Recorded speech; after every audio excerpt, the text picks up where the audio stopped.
Friends, welcome to கவிதாசமையலறை. இன்னைக்கு நம்ம பார்க்க போகிற ஸ்பெஷல் ரெசிபி நல்ல ஒரு சுவையான ராகி தோசை. ஒரு ஸ்பெஷலான ராகி தோசைன்னு சொல்லலாம். இந்த ராகி தோசையில் என்ன ஸ்பெஷல்னா, நம்ம இங்கே ராகியோட கைக்குத்தல் அரிசி ப்ரௌன் ரைஸும் சேர்த்து மாவரைச்சி அதில் தோசை செய்கிறோம். தோசை ரொம்ப நல்லா பர்ஃபெக்டாக ரொம்ப டேஸ்ட்டாக இருக்குங்க. வெயிட் லாஸ் டயட்டெல்லாம் இருக்கிறவங்களுக்கு இந்த ரெசிபி ரொம்ப ஹெல்ப்ஃபுல்லாக இருக்குங்க. அதாவது நம்ம டயட் இருக்கும்போது ஹெல்த்தியாக சாப்பிடணும், எண்ணெய் எல்லாம் கம்மியாக நிறைய நார்ச்சத்து நிறைந்த உணவுகளை எடுத்துக்கணும்.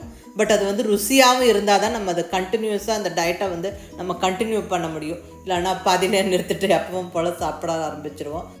ஸோ நான் இன்றைக்கி உங்களோட பகிர்ந்துக்கிற இந்த ரெசிப்பியில் அதாவது நல்ல நார்ச்சத்து அதிகமாக எண்ணெய் ரொம்ப கம்மியாக எப்படி யூஸ் பண்ணி நம்ம தோசைலாம் நல்லா டேஸ்ட்டாக பண்ணலாம் அப்படிங்கிற ரெசிபி உங்களோட ஷேர் பண்ணிக்க போகிறேன்.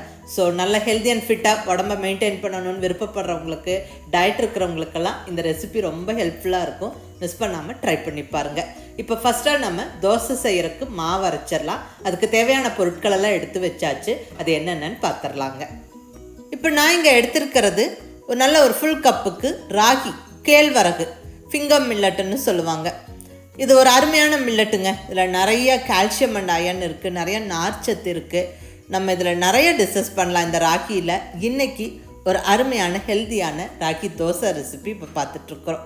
இப்போ நல்ல ஒரு அகலமான பவுலில் இந்த ராகி சேர்த்தாச்சு. அடுத்ததாக இது கூட ரைஸ் சேர்த்துக்கணும். இங்கே நான் ஒரு ஃபுல் கப்புக்கு கைக்குத்தல் அரிசி ஹேண்ட் பவுண்ட் ப்ரௌன் ரைஸ் எடுத்திருக்கிறேன். அதாவது அன்பாலிஷ்டு ரைஸ் எடுத்திருக்கேங்க. இதுக்கு சத்துக்கள் அதிகம், நிறைய ஃபைபர் சத்து இருக்குது, ரொம்ப நல்லது. இதில் நம்ம சாதமும் செஞ்சு சாப்பிடலாம். இன்றைக்கி நான் தோசை ரெசிபி உங்களோட பகிர்ந்துட்டுருக்கிறேன். ஸோ இந்த ராகியோட நான் இந்த ப்ரௌன் ரைஸும் ஒரு கப்பு சேர்த்துக்கிறேன். அடுத்ததாக அரை கப்பு அளவுக்கு உளுந்தம்பருப்பு, அதாவது தோல் நீக்கிய வெள்ளை உளுந்தம்பருப்பு அரை கப்பு சேர்த்தாச்சு. அடுத்ததாக இது கூட ஒரு அரை டீஸ்பூன் வெந்தயம் சேர்த்தாச்சுங்க. எல்லாமே நம்ம இங்கே ஒன்றா தான் சேர்த்துருக்குறோம். அதாவது அரிசி, ராகி, உளுந்தம்பருப்பு, வெந்தயம் எல்லாமே ஒன்றா சேர்த்தாச்சு. இது நல்லா தண்ணி விட்டு நல்லா ஒரு 2-3 வாட்டி கழுவிட்டு நம்ம நல்ல தண்ணி விட்டு நல்லா ஊற வச்சிடலாம். மினிமம் ஒரு 3-4 மணி நேரம் ஊறட்டும். நல்லா ஊறினதுக்கப்புறமா இதை நம்ம கிரைண்ட் பண்ணி எடுத்துக்கணும். இப்போ இங்கே 4 மணி நேரம் நல்லா ஊற வச்சாச்சுங்க. பாருங்கள், நல்லா ஊறிடுச்சு. அரிசி, பருப்பு, ராகி எல்லாம் நல்லா ஊறி ரெடியாக இருக்குது. இப்போ இதை நம்ம அரைச்சி எடுத்துக்கலாம். மிக்சியில் சேர்த்தும் அரைக்கலாம், கிரைண்டரில் சேர்த்தும் அரைக்கலாம், அது நம்ம விருப்பம். நான் இங்கே கிரைண்டரில் சேர்த்து அரைச்சி எடுத்தாச்சுங்க. பாருங்கள், மாவு நல்லா அரைச்சாச்சு. இந்த மாதிரி இருக்கணும். ஸோ இப்போ மாவு அரைச்சி ரெடியாக இருக்குது. இதில் உப்பு சேர்த்துட்டேன். இப்போ இதை நம்ம மூடி வச்சிடலாம். நல்லா ஒரு 4-5 மணி நேரம் புளிக்கட்டும். எப்பவும் நம்ம சிறுதானியம் எல்லாம் சேர்த்து நம்ம மாவு அரைச்சோம்னா அது கொஞ்சம் சீக்கிரமாகவே புளிச்சிருங்க. அதாவது நம்ம நார்மலாக அரிசி உளுந்து மட்டும் சேர்த்து அரைக்கிற மாவோட கம்பேர் பண்ணும்போது சிறுதானியம் சேர்த்து அரைக்கிற மாவு கொஞ்சம் சீக்கிரம் ஃபாஸ்ட்டாக புளிச்சிரும். இங்கே நம்ம ஊர் டெம்பரேச்சருக்கு எனக்கு இங்கே ஒரு 5 மணி நேரத்துலேயே மாவு புளிச்சிருச்சு. ஸோ நல்ல ஃப்ளஃபி அண்ட் சாஃப்டாக நம்மளுக்கு தோசை மாவு ரெடி. இப்போ நல்ல தோசை ஊற்றிடலாங்க. இங்கே ஸ்டவ் ஆன் பண்ணி தோசைக்கல் வச்சாச்சு.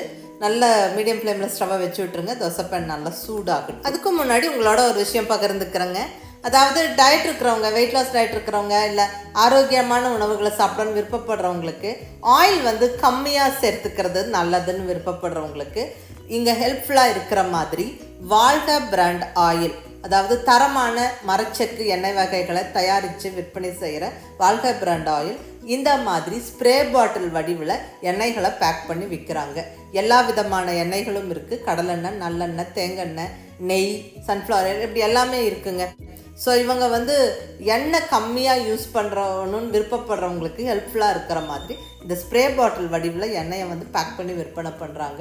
இது நம்ம யூஸ் பண்ணும்போது நம்ம தோசை மேலேயோ, ஒரு சப்பாத்தி மேலேயோ, ரொட்டி மேலேயோ நம்ம ஸ்ப்ரே பண்ணும்போது ஜஸ்ட் 1 ml கம்மியாக தான் எண்ணெய் அங்கே செலவாகுது. ஸோ ஆட்டோமேட்டிக்காக நம்மளுடைய ஆயில் இன்டேக் கம்மியாகிடுது. அது நம்மளுடைய ஆரோக்கியத்துக்கு ரொம்ப நல்லது. Volga brand oil contact details எல்லாமே கீழே டிஸ்கிரிப்ஷனில் கொடுத்துருக்குறேன். அதே மாதிரி இந்த ஆயிலெல்லாம் நம்மளுக்கு ஆன்லைன்லேயும் கிடைக்குது. லிங்க் எல்லாமே கீழே டிஸ்கிரிப்ஷனில் கொடுத்துருக்குறேன். வேணுங்கிறவங்க ரெஃபர் பண்ணிக்கோங்க. இப்போ இங்கே தோசை ஊற்றியாச்சுங்க. இப்போ நான் இங்கே இந்த ஆயிலை ஸ்ப்ரே பண்ணி காமிக்கிறேன். நான் இங்கே நல்ல நெய் தோசை செய்ய போகிறேன். இந்த ஸ்ப்ரே பாட்டிலை கொஞ்சம் மேலே தூக்குன மாதிரி பிடிச்சி இப்படி நம்ம அழுத்தி விட்டோம்னா அழகாக ஸ்ப்ரே ஆகிடுங்க. ரொம்ப கம்மியான ஆயில் தான் நம்மளுக்கு இங்கே செலவாகும். 1 ml கம்மியாக தான் ஆகும். நம்ம இதுவே ஸ்பூனில் எடுத்து விட்டோம்னா 1-2 ஸ்பூன் சேர்க்கும் போது கண்டிப்பாக அதுவே ஒரு 5-6 ml மேலே போயிடும். ஸோ டிஃபால்ட்டாக நம்ம எண்ணெய் அதிகமாக சாப்பிடுவோம். இந்த மாதிரி ஸ்ப்ரே பாட்டில் யூஸ் பண்ணும்போது நம்ம யூஸ் பண்ணுற எண்ணெயோட அளவு வந்து கண்டிப்பாக கம்மியாயிரும். ரொம்ப கம்மியான ஆயில் தான் இங்கே யூஸ் பண்ணுறோம். ஸோ டயட் இருக்கிறவங்களுக்கு, ஹெல்த் கான்ஷியஸோட கம்மியான ஆயிலெல்லாம் யூஸ் பண்ணணும்னு விருப்பப்படுறவங்களுக்கு இந்த ஸ்ப்ரே பாட்டில் வந்து ரொம்ப ஹெல்ப்ஃபுல்லாக இருக்கும். ஸோ மிஸ் பண்ணாமல் வாங்கி யூஸ் பண்ணி பாருங்கள்.